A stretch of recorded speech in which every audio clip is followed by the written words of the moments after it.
because tomorrow I think we have about 2 or 3 days of freezing temps at night, and I think my collard greens will be fine. The only thing is the strawberry, and it's taking off so well, just getting buds and everything like that. So I want to protect this one. They are doing so well. Yeah, because my strawberries are doing so well, I think I'm gonna take an extra precaution and put them inside the barn.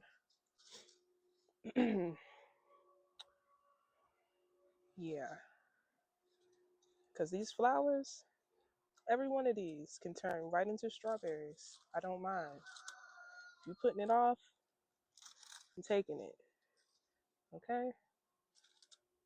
So yeah, I'm gonna protect you and I'm gonna put it inside the barn.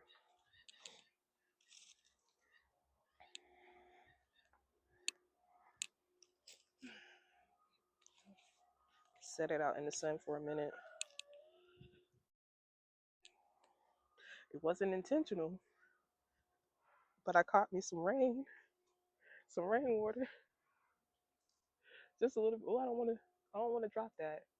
That's precious because I feel like that's the reason why these are perked up like this because yeah, it definitely rained, it stormed. We were definitely under a tornado watch, but I think that rainwater is helping these out. Like everything is standing straight and tall. Even my leeks over here standing straight and tall. This spinach. I'm gonna go ahead and take a couple of those off so it can keep sprouting out. And I'm just now realizing this is like two plants over here. Okay, spinach. Do your thing. Okay. And I think this one is the one I put the broccoli in.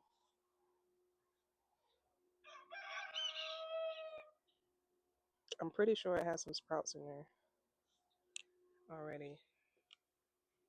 I'm gonna take those with the strawberries. And I'm gonna show you the sprouts that I'm talking about.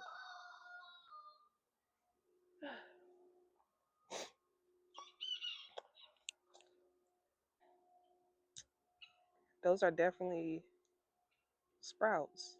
They're popping out the seed. In this one, corner, you can see that it came out the seed and is burying itself into the soil.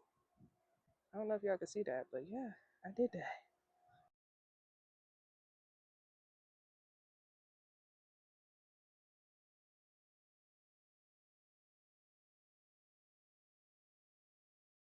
So I'm gonna let them sit there, get the rest of this sun, and then I'm gonna put it in the barn.